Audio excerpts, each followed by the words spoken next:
Praise the Lord. இன்று தேவனுடைய வார்த்தை யோவான் 14ஆம் அதிகாரம் 26வது வசனம். என் நாமத்தினாலே பிதா அனுப்ப போகிற பரிசுத்த ஆவியாகிய தேற்றரவாளனே எல்லாவற்றையும் உங்களுக்கு போதித்து நான் உங்களுக்கு சொன்ன எல்லாவற்றையும் உங்களுக்கு நினைப்பூட்டுவார். ஆமென். பரிசுத்த ஆவியானவர். பரிசுத்த ஆவியானவர் யாருங்க? பரிசுத்த ஆவியானவர் பிதா, குமாரன், பரிசுத்த ஆவியானவர்.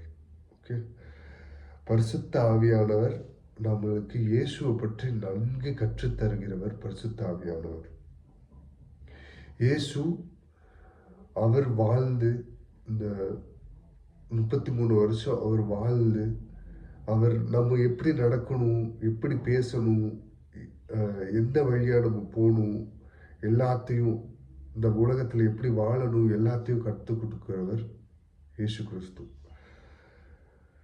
இயேசு கிறிஸ்து இல்லாம அவர் வழியில நடக்காம நம்ம பரலோகம் போக முடியாதுங்க. பிதாவை தரிசிக்க முடியாது.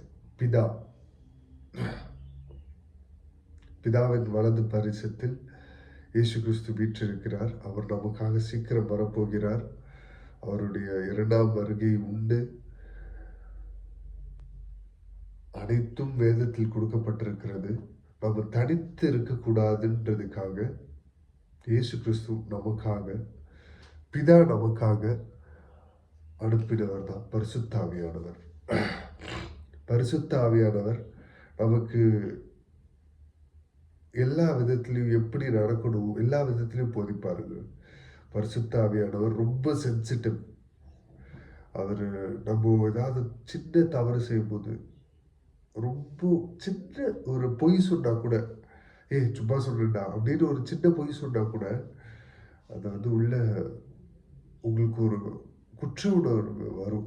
அதுதான் பரிசுத்த ஆவியானவர். உங்களுக்குள்ள பரிசுத்த ஆவியானவர் இருக்கிறார் அப்படின்றது எப்படி தெரிஞ்சுக்க முடியும்னா, நீங்க ஏதாவது தப்பு பண்ணும்போது படபடக்கும். உங்களே அறியாம ஒரு சின்ன பொய், அங்க பாரு யாரோ வராங்க அப்படின்னு ஒரு சின்ன பொய் சொல்றோம். அப்போ கூட சின்ன ஒரு உறுத்தல் உங்க மனசுல இருந்துச்சுன்னா உங்களுக்குள்ள பரிசுத்த ஆவியானவர் இருக்கிறார் அப்படின்றது அர்த்தம். அவர் ரொம்ப சென்சிட்டிவ். ரொம்ப ரொம்ப சென்சிட்டிவ்.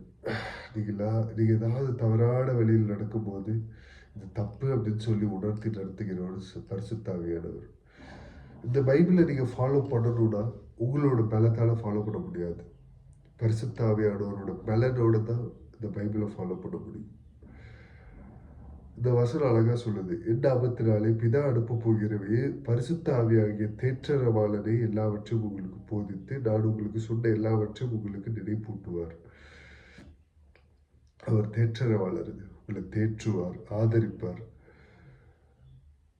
இயேசு நமக்கு சொன்ன எல்லாவற்றையும் பரிசுத்த ஆவியானவர் நம்மளோட துக்கமான நிலையில, நம்மளுடைய கஷ்டமான சூழ்நிலையில இந்த வார்த்தையை நமக்கு நினைப்பூட்டுவார். அவர் தான் பரிசுத்த ஆவியானவர். அவரை துக்கப்படுத்தாதீங்க. வேதனை உண்டாக்கும் வழியின் இடத்திலோ உண்டோ என்று பார்த்து நித்திய வழியை நடத்தும் என்று சங்கீதக்காரன் தாவீது சொல்கிறார். அவருக்கு வேதனை உண்டாக்குற வழியில நம்ம நடத்தக்கூடாது. நமக்குள்ள பரிசுத்த ஆவியானவர் இருக்கிறார் என்ற நிச்சயத்தோடு நம்ம வாழ்வோம்.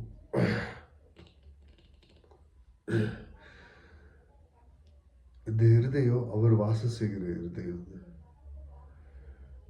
பரிசுத்த ஆவியானவர் இருக்கிற இருதயம். அவரை துக்கப்படுத்தாதீங்க. பரிசுத்தமா தன்னுடைய ஜீவனை காத்துக்கொள்ளுங்க. தாழ்த்தி ஏற்படுத்தி ஜெபிப்போமா. மகா இருக்கும் கிருபையும் இருந்தீர்கள் நல்ல தகப்பனே. இயேசுப்பா, இந்த காலை பொழுதிலும் இயேசுப்பா ஆவியானவரே நீர் எங்களுக்கு உணர்த்தின இயேசுப்பாவுடைய வார்த்தைகளுக்காக நன்றி. இயேசுப்பாவுடைய வார்த்தையின்படி நடக்க எங்களை அர்ப்பணிக்கிறோம். இயேசுப்பா, பரிசுத்தம் இல்லாமல் ஒருவரும் உங்களை தரிசிக்க முடியாது, என்னை தரிசிக்க முடியாதுன்னு சொன்னக்கூடிய வார்த்தையின்படி இயேசுப்பா எங்களை முழுவதுமாக பரிசுத்தப்படுத்துங்க, தகுதிப்படுத்துங்க. இயேசுப்பா உங்களுடைய வருகைக்காக ஆயத்தப்படுத்துங்க. இன்னும் அநேகரை நாங்கள் ஆயத்தப்படுத்த இயேசுப்பா எங்களுக்கு கிருபை பாராட்டுங்க தகப்பனே.